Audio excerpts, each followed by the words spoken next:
This is the Biocube 29 custom sump project conclusion video. I've got it all put together, it's back in place, everything's active except my auto top off. I still haven't finished everything about that. It's in there, but I just haven't wired it up yet. Still fine-tuning levels in the sump. But the tank's been running with the sump active for the last week. It's been cycling and doing really well. I've got the light on right now just to show off the sump in action. I had been doing those videos about the Chato.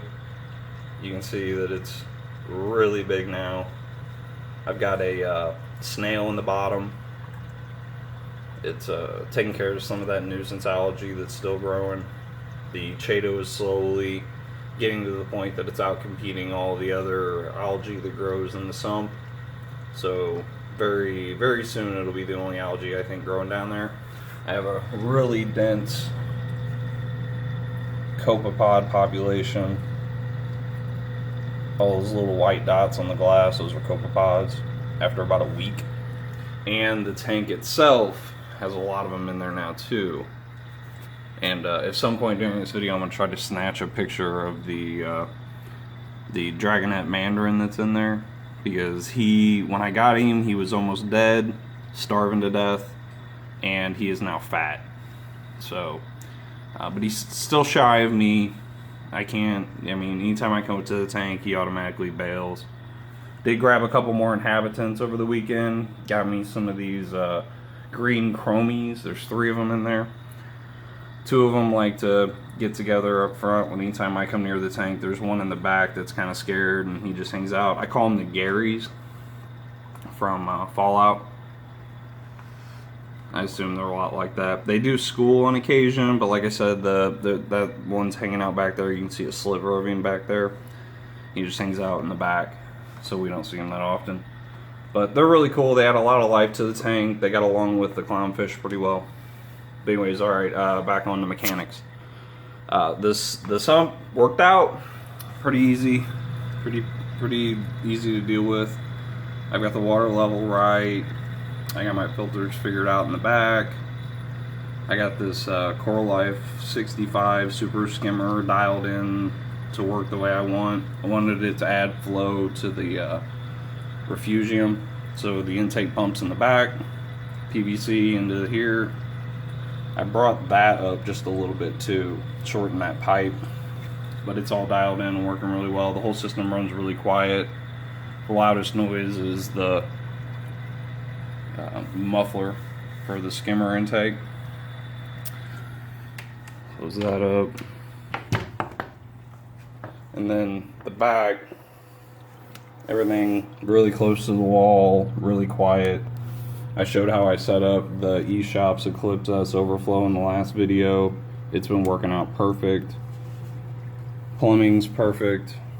I don't have the reactor set up yet. I'm going to turn this into a Chato reactor. I never put Teflon on that. So when I fired it up, it started leaking a little bit. No big deal. It doesn't need it right now. I got a bag of charcoal in there, and then obviously all the filtration that's going on in the bottom.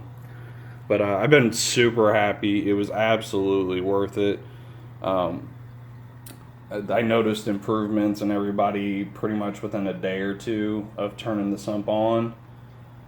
I would imagine that had a lot to do with the ambient noise up there. Also, temperature is no longer, high temps aren't really a concern. Now we're getting into the warmer months now, so we'll see how that goes. But temps have been really good. The only thing I ever see kick on anymore is the heater. See him back there? He's so big.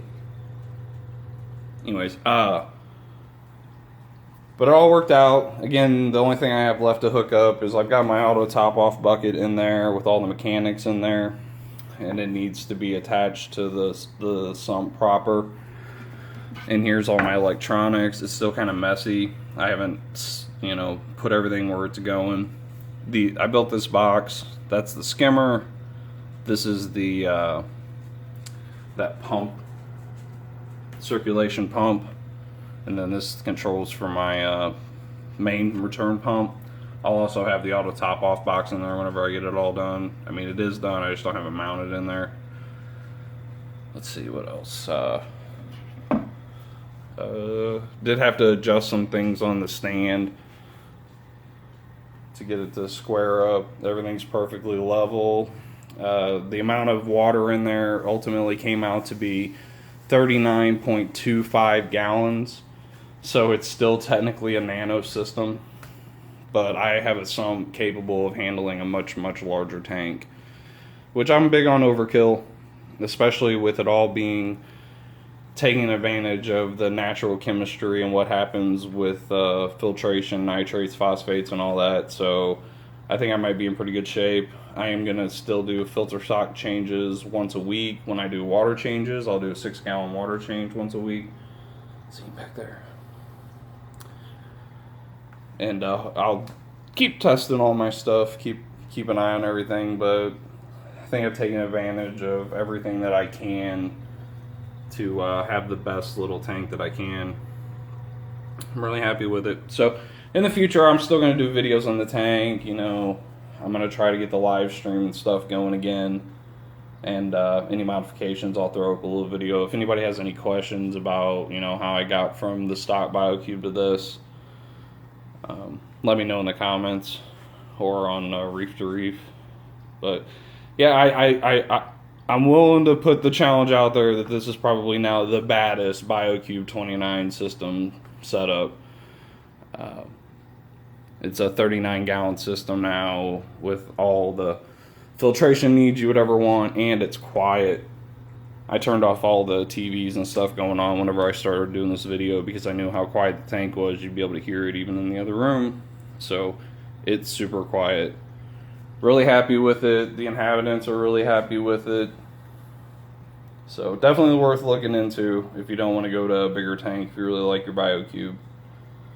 But, so I'm going to close out on a long shot of the tank.